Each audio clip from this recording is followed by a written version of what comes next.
What's going on, everyone? Last year, the Russell Westbrook and Los Angeles Lakers experiment did not go well. Lakers didn't even make the playoffs with all their talent, although there were injuries and things like that, which if Anthony Davis, LeBron James played a good chunk of the season, very likely they would have at least made the playoffs, but they weren't a legitimate contender. There were so many issues, so many problems, even Frank Vogel, lineups, things like that. Now they have a new coach in Davis Ham, which hopes to draw out the most of Russell Westbrook, assuming Russell Westbrook is on the roster. Now, obviously, the Lakers are trying to trade Russell Westbrook, ideally for Kyrie Irving, but if they can't get Kyrie, they got a couple other options, but a lot of those options are based on other dominoes falling, like the Donovan Mitchell trade, Kevin Durant getting traded, this, that, and the other. But when it comes to the Lakers, if they have to keep Russell Westbrook, hopefully Davis Ham can get the most out of him. He's going to run the 4-out, 1-in offense, so Russ will be in better positions most likely than what he was last year. Still concerns about fit. Well, the Los Angeles Lakers want to start some shooting around LeBron James and Anthony Davis, which makes sense. They were one of the worst teams from 3 last season. They didn't get a bunch of light-out shooters this season, but the idea is like you get your best shooters on the court surrounding LeBron James, guys that can play defense, 3-and-D guys, whichever are those best, whichever are the most standout, those are the ones that you're going to start. But with that, Russell Westbrook shot 29% from 3 last season. Although he is like 54% or something crazy like that from the corner 3, especially the left side corner 3, which is, again, a pretty interesting statistic that Davis Ham is aware of. And Russell Westbrook seems to really be bought into Davis Ham. He has shown up, but he appears to want out as well, right? I mean, he even got a new agent in Jeff Fisher, which is known to buy out players to help get the most money during buyouts. And if Russ gets traded, he's going to get traded to a team that's going to buy him out. But let's go under the assumption that Russ is on the team next year, which is a real possibility. Now, ideally, you'd imagine that Russ would want to start, he would want to play, and Davis Ham would very likely want to start him and see what they could do. Now, it's very likely to start the season, the Lakers start with Russell Westbrook and give it a good sample size, 20 games, something like that. What can they do with this team currently constructed? Russell Westbrook, LeBron James, Anthony Davis, probably Thomas Bryant, and, just for argument's sake, let's say Walker, right? That's their starting 5. You don't have a ton of shooting there. Thomas Bryant can step out. Anthony Davis, I don't imagine will shoot 18% from 3 like last season. And so if he can get back to being at least a league average 3-point shooter, which he was prior, then that could potentially help. And maybe we can get some floor spacing. Russell Westbrook can kind of go downhill in the 4-out, 1-in offense because then, he gets the rebound, everyone spreads the floor, he could drive and kick, or if he can get to the rim, hopefully he can make a layup. It's just things that I do imagine the Lakers would try out first. But there is a report that has came out on Russell Westbrook potentially coming off the bench for the Los Angeles Lakers. Now, again, I don't know how Russ would feel about this, but sure, last year, and that's what kind of the Russ's previous agent wanted from him. Like, whatever you got to do, if you got to come off the bench, come off the bench. Buy in, do what you have to. It's only for a year. Then you get to go and sign with whatever team you want that is willing to pay you, that kind of thing. So would Russ be willing to buy in and come off as the 6th man? Because the whole reason you went and got Russell Westbrook was to alleviate LeBron. Yet Frank Vogel last year didn't do that. I mean, how many times did we see Rondo, Westbrook, LeBron, Westbrook, LeBron, THT? Like, he just made these lineups that were completely counterproductive to why you went and got Russell Westbrook. And you just heard the conversation over and over again. We just want Russ to be Russ. We just want Russ to be Russ. How is he supposed to be Russ when he's being relegated to standing in the corner or being a spot-up shooter or, on the court with LeBron? I have said the best way to fix this situation, which I really do believe would fix this situation, is to operate Russ as the 6th man.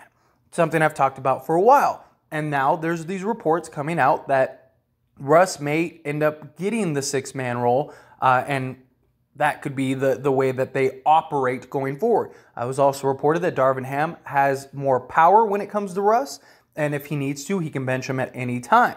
So that is good. You have the organization that are all in on Darvin Ham and are giving him the freedom to do whatever is necessary with this roster to compete and win.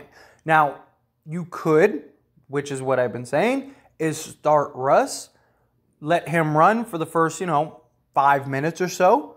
Then you take out LeBron, take out Anthony Davis, and you tell Russ you got the rest of the quarter to just go out there and be Russ.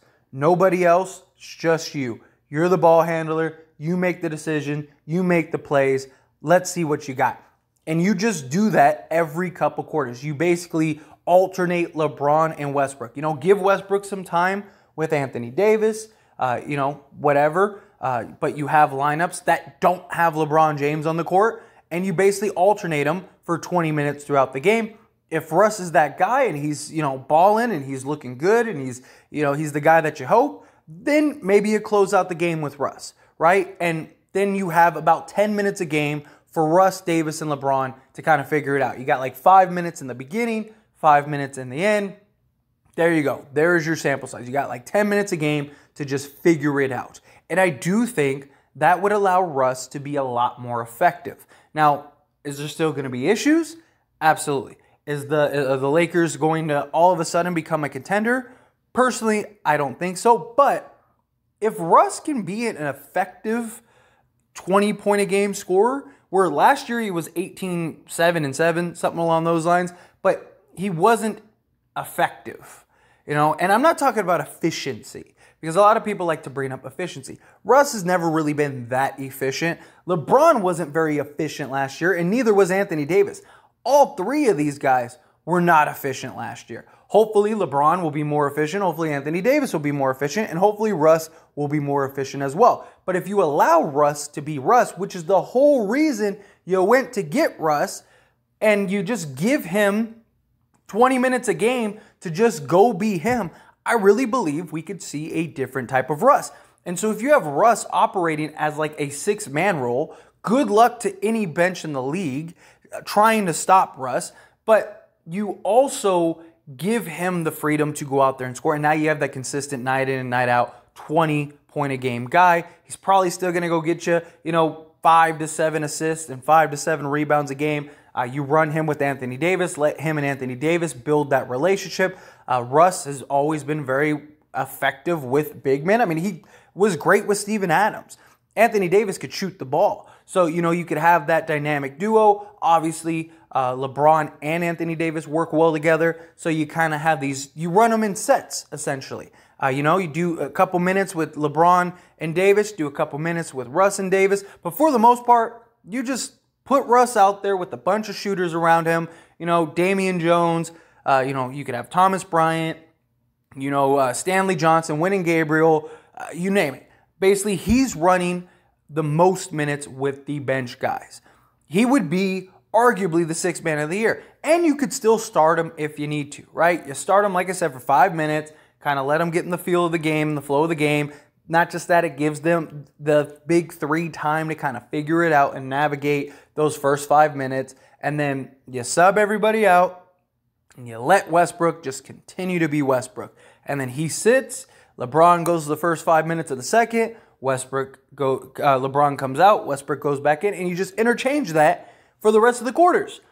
And then that is how you get Russ to be a lot more effective. Now, how efficient will he be? He's never been the most efficient guy ever, but he's still been a solid guy. And I do believe Russell Westbrook is still that 20 to 30 point a game guy. And I think if he has that freedom, he can still be that guy. And if he's operating in the bench player minutes, you don't care if he's the most effective person in the world, because his role is to just be Russ. His role is to just go get me 20 points in these 20 minutes every single night. And I do believe Russ can do that. You don't need him to be the most efficient player out there because he's running with the bench unit. He's being guarded by bench players, stuff like that. That is, I think, is the best way to get Russ to be effective, other than just having him come off the bench as the 6th man, which could be a possibility. If the Lakers are really serious about that and Darvin Ham has the green light to do that, and Russ, I don't imagine he's going to be very happy with that. I do think that the Lakers at least start the season doing what I kind of talked about. You know, like, it's just like, hey, let's start him, play him for 5 minutes, take him out. That I could see them maybe trying out for the first 20 to 30 games.